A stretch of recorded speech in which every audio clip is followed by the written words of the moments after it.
Mari kita belajar akan firman Tuhan di dalam Lukas pasal yang ke-15.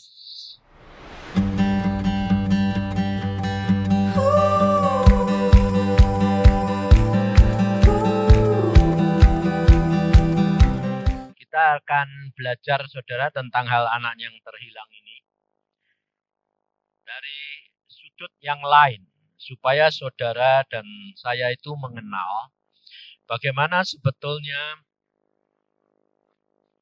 tindakan, pikiran, dan apa yang Tuhan mau untuk kita lakukan. Lukas pasal 15 ayat 11. Yesus berkata lagi, ada seorang mempunyai 2 anak laki-laki.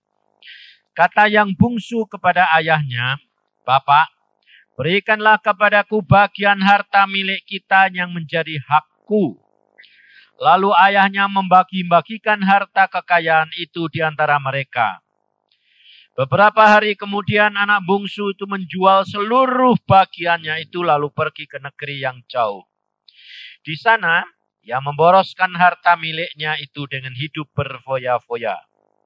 Setelah dihabiskannya semuanya, timbullah bencana kelaparan di dalam negeri itu dan ia pun mulai melarat. Lalu ia pergi dan bekerja pada seorang majikan di negeri itu. Orang itu menyuruhnya ke ladang untuk menjaga babinya. Lalu ia ingin mengisi perutnya dengan ampas yang menjadi makanan babi itu, tetapi tidak seorang pun yang memberikannya kepadanya. Lalu ia menyadari keadaannya, katanya, "Betapa banyaknya orang upahan bapakku yang berlimpah-limpah makanannya, tetapi aku di sini mati kelaparan. Aku akan bangkit dan pergi kepada bapakku dan berkata kepadanya, Bapak, aku telah berdosa terhadap surga dan terhadap Bapak. Aku tidak layak lagi disebutkan anak Bapak. Jadikanlah aku sebagai salah seorang upahan Bapak." Maka bangkitlah ia dan pergi kepada bapaknya. Ketika ia masih jauh, ayahnya telah melihatnya. Lalu tergeraklah hatinya oleh belas kasihan. Sampai di sini kita perhatikan, saudara. Saudara, perumpamaan ini diberikan oleh Tuhan Yesus mengenai manusia, hubungan manusia dengan Bapa di surga. Saudara, bagaimana pandangan Bapak, tindakan Bapak terhadap orang-orang yang seperti anak bungsu ini? Anak bungsu ini dia menuntut haknya sebelum waktunya. Bagaimana? Kenapa sebelum waktunya? Warisan itu sebetulnya diberikan kapan? Kalau bapaknya sudah meninggal. Tapi dia menuntut. Nah, demikian juga orang-orang berdosa, orang-orang yang tidak percaya, itu mereka menuntut. Menuntut hak di dalam dunia ini. Maka dari itu, dengan apa? Dengan cara berpikir, dengan usaha, dan pengetahuan, dan kepintarannya sendiri. Lihat seperti anak bungsu ini. Dia berkata apa kepada ayahnya? "Bapak, berikanlah kepadaku bagian harta milik kita." Perhatikan, kita. Yang menjadi hakku. Jadi, dia tahu bapaknya akan memberikan warisan. Tetapi dia menuntut sebelum waktunya. Saudara dan saya menjadi anak-anak Tuhan. Kapan warisan itu diberikan? Kalau nanti saudara dan saya sudah pulang ke surga. Nah, ini bedanya, perhatikan, saudara. Kalau orang dunia itu warisan diberikan pada kalau sudah bapaknya meninggal. Tapi karena Tuhan Yesus berbicara tentang manusia dengan Allah, Allah tidak mati. Jadi yang harusnya menerima kapan? Orangnya yang anaknya yang meninggal. Maka dari itu, pada waktu dia menuntut sebelum waktunya, Tuhan berikan. Tuhan berikan harta. Nah, sekarang saudara coba perhatikan. Pada waktu dia diberikan harta, hartanya dijual semua. Ya toh? Saudara, Bapak di surga itu tahu dah. Kalau anaknya yang bungsu itu, kalau dia diberi hak, maka harta bendanya dibuat foya-foya, dibuat untuk dirinya sendiri, kepentingan sendiri, dan akhirnya dia akan melarat. Tahu dah? Kenapa dibiarkan? Saudara kerap kali kan tanya, kan Tuhan tuh sudah tahu kalau saya nanti bakal mengalami rugi. Kan Tuhan sudah tahu kalau aku bakal kalau salah ngalami sakit, upah dosa, itu maut. Kenapa aku dibiarkan? Maka dari itu kita harus belajar, saudara. Manusia setelah Allah menciptakan langit dan bumi, manusia diberikan taman Firdaus. Dan di tempat itu, manusia sebetulnya cuma dia memerintah dan mengawasi. Karena Tuhan berkata, kuasailah dunia ini, Adam. Semua ada di dalam tangan.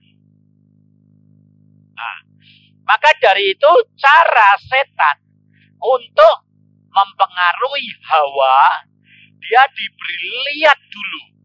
Setelah dia diberi lihat, dia diberikan kata-kata yang menyebabkan Hawa berpikir.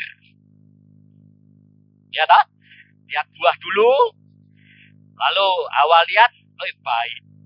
Lalu diberikan kata-kata, kalau kamu makan, kamu akan jadi seperti Allah. Lalu mengerti tentang baik dan jahat. Jadi memikir. Ngerti saudara? Sejak itu manusia jatuh dalam dosa, maka dia benar-benar kata-kata setan itu tidak bohong, saudara. Kalau kamu makan itu buah, kamu akan seperti Allah. Betul tidak? Betul, tidak bohong dia. Mengetahui baik dan jahat. Nah, kenapa setan lakukan itu? Karena setan tahu manusia harus melanggar firman Tuhan supaya apa? Haknya bisa diambil. Karena apa? Karena Allah paling benci orang yang mau menyamai dia. Karena dia Allah, dia yang mula-mula dan dia yang akhir. Jadi tidak ada orang yang bisa menyamai dia. Dan dia paling benci kalau orang itu ingin menyamai dia. Karena itu kejatuhan setan, kesombongan. Maka dari itu iblis merangsang Hawa supaya dia mulai memakai pikirannya, dia berkuasa. Padahal sebetulnya Adam sudah diberikan hak untuk menguasai. Tetapi iblis ingin supaya Adam mengambil bagian yang ada di tempat Allah. Jadi saudara tahu, yang Allah berikan pada Adam itu tidak ada di bagian Allah. Karena apa? Karena mengetahui baik dan jahat itu haknya Allah. Karena kalau Adam mempunyai itu, dia bisa menilai, dia yang menentukan, bukan Allah lagi. Tapi Adam diberi kuasa untuk batas yang Adam mampu. Tapi jangan mengambil yang bagian haknya Allah. Nah, maka dari itu saudara, di sini dikatakan, Tuhan Yesus berkata, manusia menuntut haknya, anak bungsu, diberikan. Perhatikan, ini wataknya Tuhan. Meskipun Tuhan sudah tahu bahwa kamu akan nanti menderita, tapi itu tetap diberikan. Karena apa? Allah sudah terlanjur memberikan kepada Adam, pada manusia ini, menguasai dunia, termasuk dirinya sendiri. Maka dari itu saudara kita harus belajar wataknya Tuhan. Sebab kalau tidak, saudara itu nanti akan menyalahkan Tuhan. Mengapa dia dibuat kaya, aku tidak? Mengapa dia berkecukupan, aku kekurangan? Padahal sebetulnya Tuhan itu menghendaki saudara kekurangan. Nah, setiap orang itu punya jatah. Kalau orang itu di dalam jatahnya sedikit dan dia tetap mengucap syukur dan dia membaca firman dan dia berjalan menurut firman Tuhan, Allah berkata, tidak nanti kamu kekurangan. Tidak nanti kamu kekurangan. Jalannya ada saja. Sebab Tuhan itu sanggup membuat. Janda di Sarfat itu tidak habis-habis minyak dan anunya. Dan tepungnya. Bisa. Kalau Tuhan menghendaki. Tetapi kehendak Tuhan. Balasan Tuhan tergantung saudara. Makanya perhatikan. Ada dua hal. Yang satu adalah Tuhan kehendaki. Tuhan mau memakai saudara. Jadi itu maunya Tuhan. Tapi ada satu lagi. Tuhan mau memakai saudara berdasarkan keadaan kamu. Jadi ada dua. Yang satu Tuhan mau, tidak peduli keadaan kamu. Tapi yang satu karena dia maha kuasa.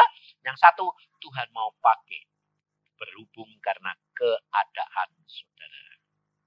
Jadi setiap orang dibalas menurut perbuatannya. Nah, ini saudara harus tahu. Kenapa? Karena kalau yang satu itu Tuhan mau, itu saudara tidak bisa apa-apa. Kamu mau, tidak mau, mesti jadinya begitu karena Tuhan maunya begitu. Tetapi kalau yang kedua, Tuhan pakai keberadaan keberadaan saudara. Itu contohnya rasul-rasul. 12 rasul, 11 dipakai menurut kehendak Tuhan. Kehendaknya Tuhan 100%. Yang satu, Yudas, itu dipakai menurut keberadaannya. Hati-hati, saudara. Kalau engkau dipakai menurut keberadaanmu, engkau dibalas menurut perbuatan. Kamu bisa berkenan Tuhan, kamu bisa jatuh. Tapi kalau yang dikehendaki Tuhan, itu saudara tidak bisa. Tidak bisa guling, tidak bisa apa-apa, tapi maunya Tuhan begitu. Kalau kamu tidak nurut, ya gebuki terus sampai nurut. Jadi kalau hasil akhirnya enak yang menurut kehendak Tuhan, ya toh. Tapi kalau di dalam dunia itu paling tidak enak. Kenapa? Karena kalau yang menurut kehendak Tuhan 100% itu, saudara tahu, kamu perhatiin, tidak ada bangsa di dunia ini penderitaannya seperti bangsa Israel. Kalau Tuhan marah dan dia memakai orang Babil, memakai orang Hitler, orang Jerman, dan dibunuhnya orang Israel itu tidak tanggung-tanggung. Jutaan. Perang dunia pertama aja tidak akan sebanyak orang Israel mati. Jutaan. Yang dibunuh sama Hitler tok loh. Belum Rusia. Belum Stalin. Belum yang lain tuh. Hitler saja itu 6 juta. Dan kalau kamu baca perjanjian lama, salah sedikit mati. Matinya itu enggak. Zaman sekarang mati 5.000 aja, dunia sudah ribut. Dulu kalau Tuhan membunuh apa?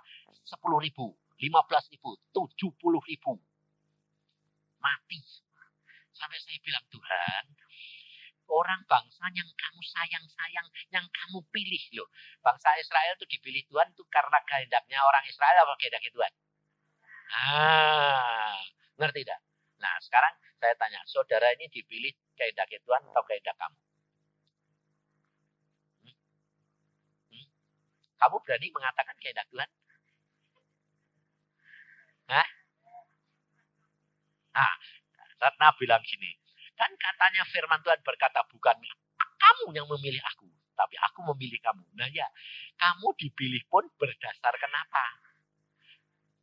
Bisa kehendaknya maunya Tuhan sendiri. diri atau maumu. Contohnya, Paulus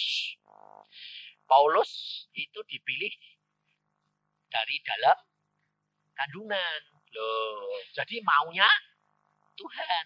Nyangkal dulu, bunuhin orang Kristen dulu.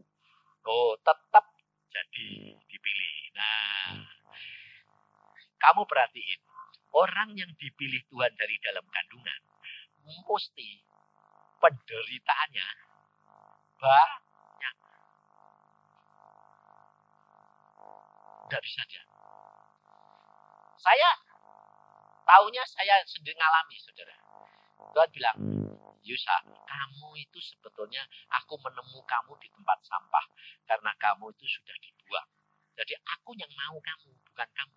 Makanya saya tahu, saya tuh nakalnya kayak apa, tetap digebuki Tuhan sampai gepeng itu ya. Karena saya tahu, waduh, kok sampai saya akan mengatakan pada saudara, kamu kalau berhadapan dengan Tuhan sudah dipilih, sudahlah rugi. Kamu kalah terus, mau kalah pinter, kalah kuat, kalah segala macam Tuhan. Jadi lebih baik cepat-cepat nurut daripada digebuki. Sebab Tuhan sudah bilang sampai saya pernah diancam. Saudara, jangan kira saya tidak pernah diancam. Kalau kamu satu kali saya pukul tidak nurut, maka yang kedua aku akan pukul kamu 3 kali lipat. Kalau yang kedua kamu tidak nurut, aku akan pukul kamu 7 kali lipat. Kalau kamu tidak nurut, aku akan bunuh kamu. Ayo, kamu dengan Tuhan sampai kayak gitu enggak?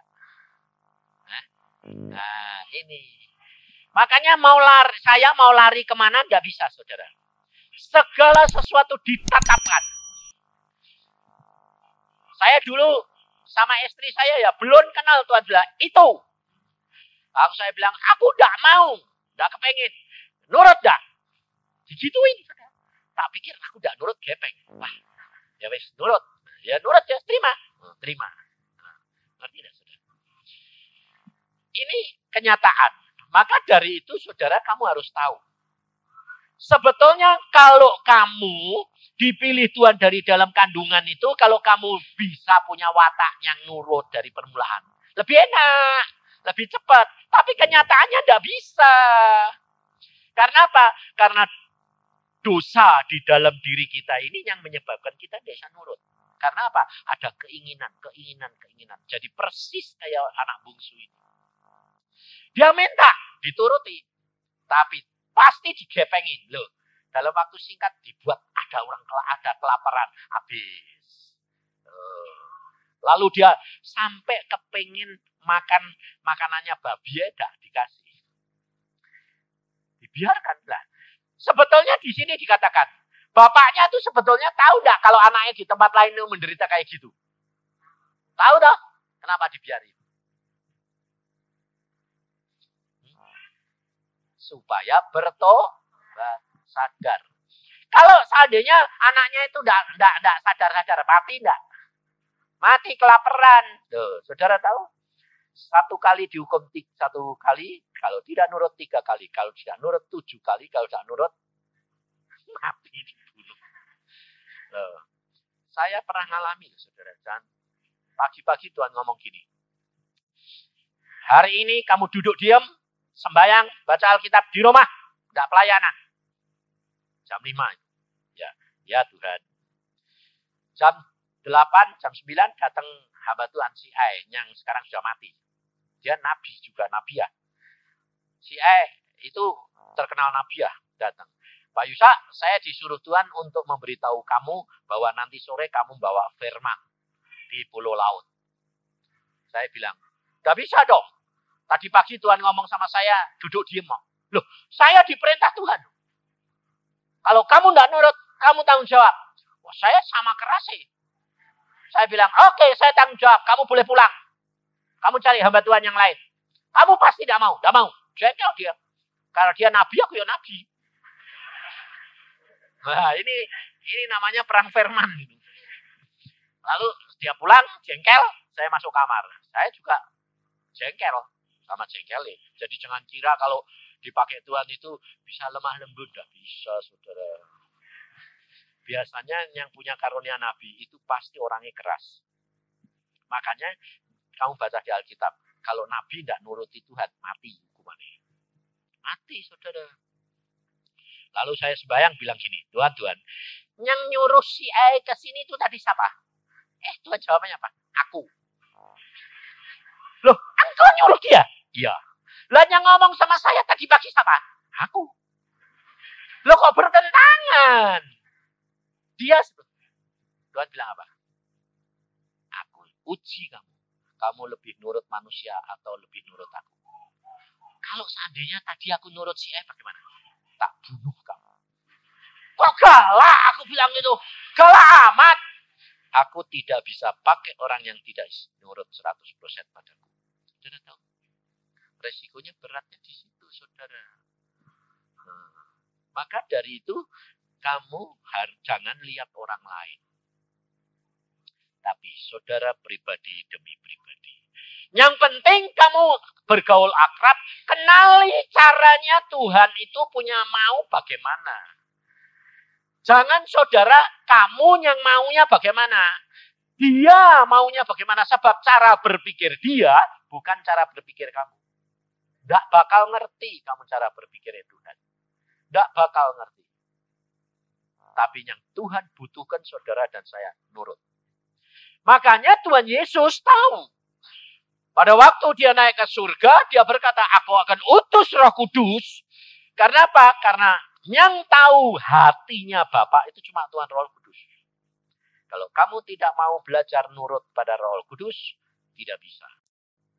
Tidak pernah kamu berubah jatah dan hidupmu. Kenapa? Kalau kamu tidak nurut, gebukin terus.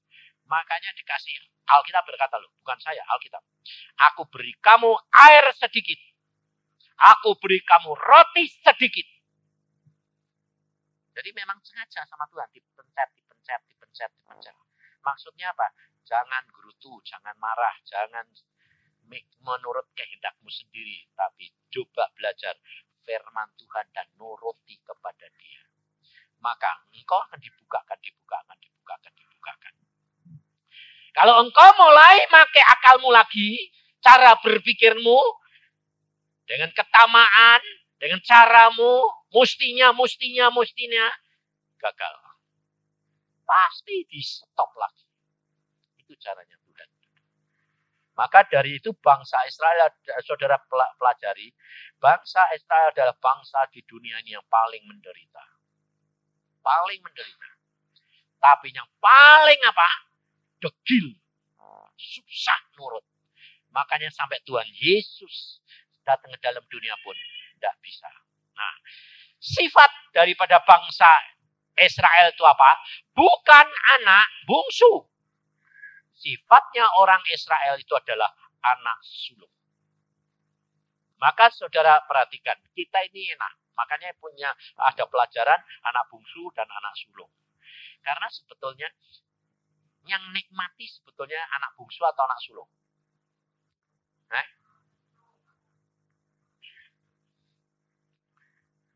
Yang nikmati selama di dunia ini loh.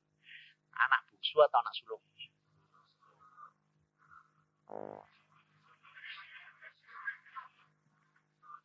Ayo, coba sekarang saya baca. Setelah baca ngambil apa?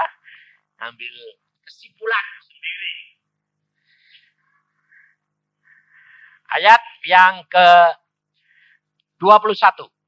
Kata anak itu kepadanya, Bapak, aku telah berdosa terhadap surga dan terhadap Bapak. Aku tidak layak lagi disebutkan anak Bapak. Tetapi ayah itu berkata kepada hamba-hambanya, lekaslah bawa kemari jubah yang terbaik, pakaikanlah itu kepadanya, dan kenakanlah cincin pada jarinya dan sepatu pada kakinya. Dan ambillah anak lembu tambun itu, sembelihlah dia, dan marilah kita makan dan bersuka cita. Nah, lalu ayat yang ke-29. Tetapi ia menjawab ayahnya, katanya, telah bertahun-tahun aku melayani Bapak dan belum pernah aku melanggar perintah Bapak. Tetapi kepadaku belum pernah Bapak memberikan seekor anak kambing untuk bersuka-cita dengan sahabat-sahabatku. Tetapi baru saja datang anak Bapak yang telah memboroskan harta kekayaan Bapak bersama-sama dengan pelacur-pelacur, maka Bapak menyembelih anak lembu tambun itu untuk dia. Kata ayahnya kepadanya, "Anakku, engkau selalu bersama-sama dengan aku, dan segala kepunyaanku adalah kepunyaanmu. Kita patut bersukacita dan bergembira, karena adikmu telah mati dan menjadi hidup kembali. Ia telah hilang dan didapat kembali."